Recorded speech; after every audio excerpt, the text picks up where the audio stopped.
Clip number 484۔ اس clip میں آپ قرآن پاک کی سورہ یونس کی آیت نمبر 27 سے 30 تک کی تلاوت، ترجمہ اور تفسیر قرآن صراط الجنان سماعت فرمائیں گے۔ بسم اللہ الرحمن الرحیم۔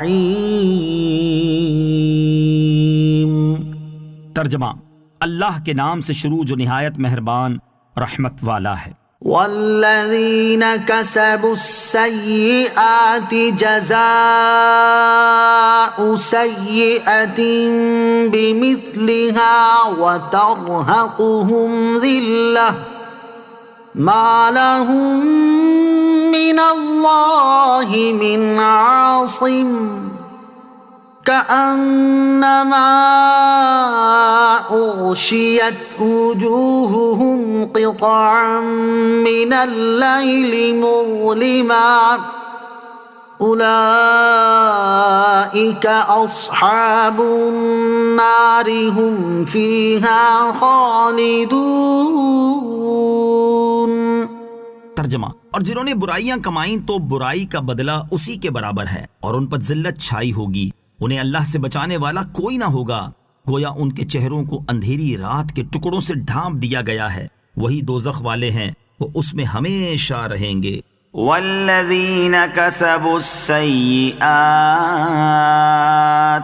اور جنہوں نے برائیوں کی کمائی کی۔ اس سے پہلی آیت میں اللہ تعالیٰ نے مسلمانوں کے اخروی حالات اور انعامات بیان فرمائے، اور اس آیت میں اللہ تعالیٰ نے کفار کے 4 اخروی احوال بیان فرمائے ہیں۔ نمبر 1، جتنا گناہ ہوگا اتنی ہی سزا ملے گی۔ اس قید سے اس بات پر تنبیہ مقصود ہے کہ نیکی اور گناہ میں فرق ہے، کیونکہ نیکی کا ثواب 1 سے لے کر 700 گنا تک بلکہ اس سے بھی زیادہ بڑھایا جاتا ہے، اور یہ اللہ عز و جل کا فضل و کرم ہے، اور گناہ کی سزا اتنی ہی دی جاتی ہے جتنا گناہ ہو، اور یہ اللہ عز و جل کا عدل ہے۔ نمبر 2، ان پر ذلت چھائی ہوگی، اس میں ان کی توہین اور تحقیر کی طرف اشارہ ہے۔ نمبر 3، انہیں اللہ کے عذاب اور اس کی ناراضی سے بچانے والا کوئی نہ ہوگا۔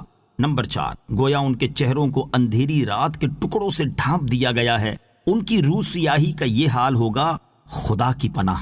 ولا يحسبن الذين يبخلون بما آتاهم الله من فضله هو خيرا لهم بل هو شر لهم۔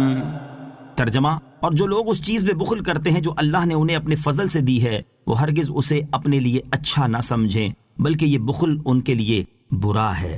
وَيَوْمَ نَحْشُرُهُمْ جَمِيعًا ثُمَّ نَقُولُ لِلَّذِينَ أَشْرَكُوا مَكَانَكُمْ أَنْتُمْ وَشُرَكَاؤُكُمْ فَزَيَّلْنَا بَيْنَهُمْ وَقَالَ شُرَكَاؤُهُمْ مَا كُنتُمْ إِيَّانَا تَعْبُدُونَ فَكَفَى بِاللَّهِ شَهِيدًا بَيْنَنَا وَبَيْنَكُمْ إِن كُنَّا عَنْ عِبَادَتِكُمْ لَغَافِلِينَ هُنَالِكَ تَبْلُو كُلُّ نَفْسٍ مَّا أَسْلَفَتْ وَرُدُّوا إِلَى اللَّهِ مَوْلَاهُمُ الْحَقِّ وَضَلَّ عَنْهُم مَّا كَانُوا يَفْتَرُونَ۔ ترجمہ، اور جس دن ہم ان سب کو اٹھائیں گے پھر مشرکوں سے فرمائیں گے تم اور تمہارے شریک اپنی جگہ ٹھہرے رہو، تو ہم انہیں مسلمانوں سے جدا کر دیں گے، اور ان کے شریک ان سے کہیں گے تم ہماری عبادت کرتے ہی نہیں تھے، تو ہمارے اور تمہارے درمیان گواہی کے لیے اللہ کافی ہے، بے شک ہم تمہاری عبادت سے بے خبر تھے۔ وہاں ہر آدمی اپنے سابقہ اعمال کو جانچ لے گا، اور انہیں اللہ کی طرف لوٹایا جائے گا جو ان کا سچا مولا ہے، اور ان کے سارے گھڑے ہوئے شریک ان سے غائب ہو جائیں گے۔ وَيَوْمَ نَحْشُرُهُمْ جَمِيعًا، اور جس دن ہم ان سب کو اٹھائیں گے۔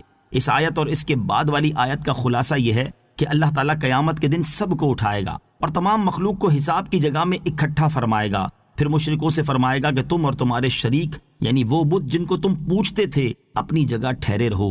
یوں اللہ تعالیٰ مشرکوں کو مسلمانوں سے جدا کر دے گا اور جب مشرکوں سے سوال جواب ہوگا تو اس وقت ایک ساعت ایسی شدت کی آئے گی کہ بت اپنے پجاریوں کی پوجا کا انکار کر دیں گے اور اللہ عز و جل کی قسم کھا کر کہیں گے کہ ہم نہ سنتے تھے، نہ دیکھتے تھے، نہ جانتے تھے، نہ سمجھتے تھے کہ تم ہمیں پوجتے ہو۔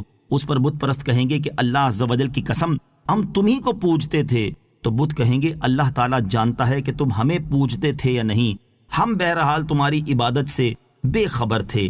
اس آیت سے معلوم ہوا کہ قیامت کے دن اللہ تعالیٰ بتوں کو قوت گویائی دے گا اور وہ اپنے پجاریوں کی مخالفت کریں گے۔ هنالك تبلو كل نفس ما اسلفت، وہاں ہر آدمی اپنے سابقہ اعمال کو جانچ لے گا، یعنی اس موقف میں سب کو معلوم ہو جائے گا کہ انہوں نے پہلے جو عمل کیے تھے وہ کیسے تھے، اچھے یا برے، مضر یا مفید، مقبول یا مردود۔ اور مشرکوں کو اللہ عز و جل کی طرف لوٹایا جائے گا جو ان کا رب ہے اور اپنی ربوبیت میں سچا ہے، اور مشرک جن بتوں کو اللہ عز و جل کا شریک ٹھہراتے تھے وہ ان سے غائب ہو جائیں گے، یا جو جھوٹی باتیں مثلاً بتوں کا ان کی شفاعت کرنا گھڑتے تھے وہ سب باطل اور بے حقیقت ثابت ہوں گی۔